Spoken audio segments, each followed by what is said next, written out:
Hey everyone, it's the Rad Dad Chad here, and it's time for another random car chat where I get a random topic, I read it for the first time, I think about it for about 5 or 10 minutes, and then I give you my answer.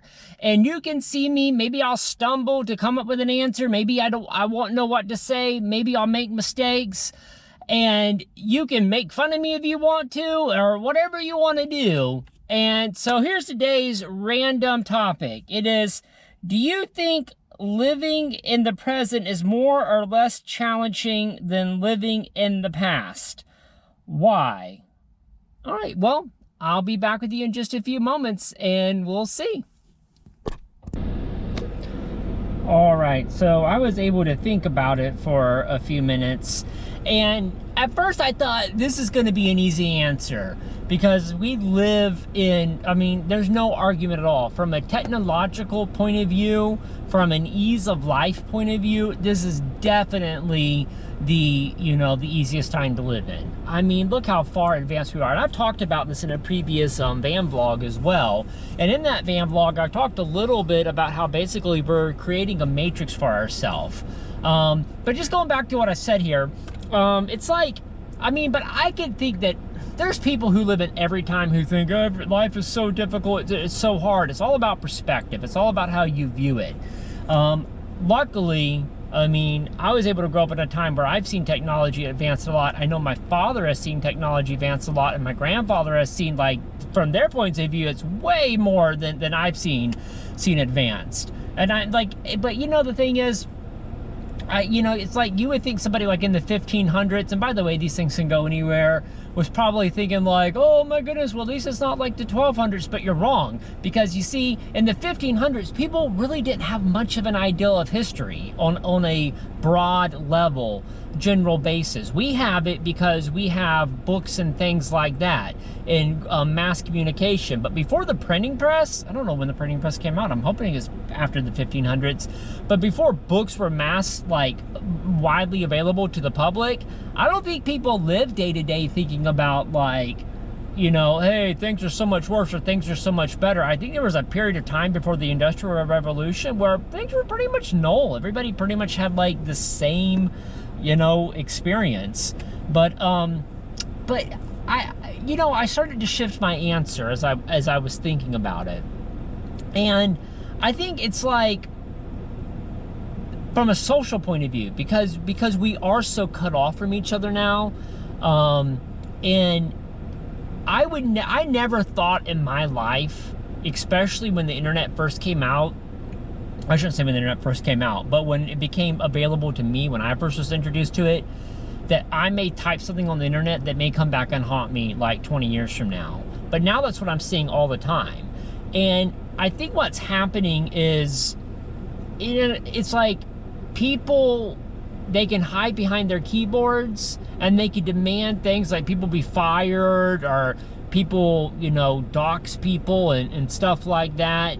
And I think not just because they're hiding behind their keyboard, it's because we have reduced each other to basically letters on a screen, if that makes sense. There's no real, you know, repercussions from an emotional point of view. It's like if you were demanding that somebody be fired or doxxed or whatnot, but then you had to go sit across from them on a daily basis and meet with them on a daily basis, it would be kind of awkward, and it may not be something that you would necessarily want to do. And I think what's challenging, far more challenging today than ever before, is the fact that we don't have a need for social interaction. So for me, it's like, and I think for a lot of people, it's difficult for them to be themselves, because I think we all say things kind of jokingly, and we don't really necessarily, you know, have bad or ill intentions behind what we're saying. And it's like we have these quick reactions, and I think that's kind of like what we've been forced into. It's like, if you don't react quick enough, maybe you agree with that person, maybe you think that person is right. And what's really crazy to me is the fact that, like, I feel like I'm gonna tweet something, like maybe I was reading some like Elon Musk tweets today, and he can be controversial. I'm afraid like one day I'm gonna tweet something like, oh, I like what you said, Elon Musk, and then like 20 years from now it's gonna be like someone's gonna find what I said. And I've seen this happen already. I'm already seeing this happen, especially like on a political basis. And I can't remember who it was. I think it was somebody had tweeted something along the lines of they liked Domino's, and then somebody else was like, oh man, you just ruined your whole career. But it's like they tweeted that like 20 years ago, and then like Domino's had said thank you for the like, and then all of a sudden they were like boycott Domino's because some politician, I don't even remember what party they're affiliated with, like Domino's 10 years ago, like literally just like pizza. That was it. It's crazy to me. And so I'm afraid like I'm gonna say something, and then it's gonna be like, and this is what's gonna happen. Somebody that I like their tweet or agree with their tweet 10 years from now is gonna to like say something or donate to an organization that, you know, somebody disagrees with. I can't even think about it. And then that organization is gonna somehow donate to somebody that like doesn't like puppies, and then all of a sudden it's like Chad doesn't like puppies, and this whole like accounting effect that's gonna trickle down to me, and it's, I don't know. So I think the challenging part of today is like, do you ever feel comfortable in what you're saying? Like I just feel like we always have to watch our backs, and people are always wanting to like come after us, and I don't really know. But I am trying to learn how to tweet and all that. If you guys have any tips or comments on how to enhance your Twitter following or Instagram following, please leave a comment down below. Tell me how to do it, because like I'm very new to all this social media stuff. And I'm kind of, like I said, I personally, I'm kind of afraid of it just because of that.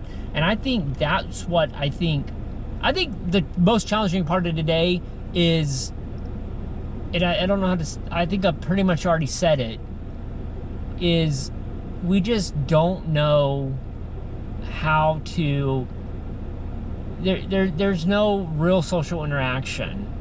And my timer is going off. I wish I could talk longer, but I'll ramble on forever and y'all will be bored. And then you probably won't want to subscribe to this channel because of it. But I think you should subscribe to this channel if you liked what you heard today, or you got any entertainment out of it at all. So thank you so much for watching. Before you leave, please click the like button, and also please have the most amazing day.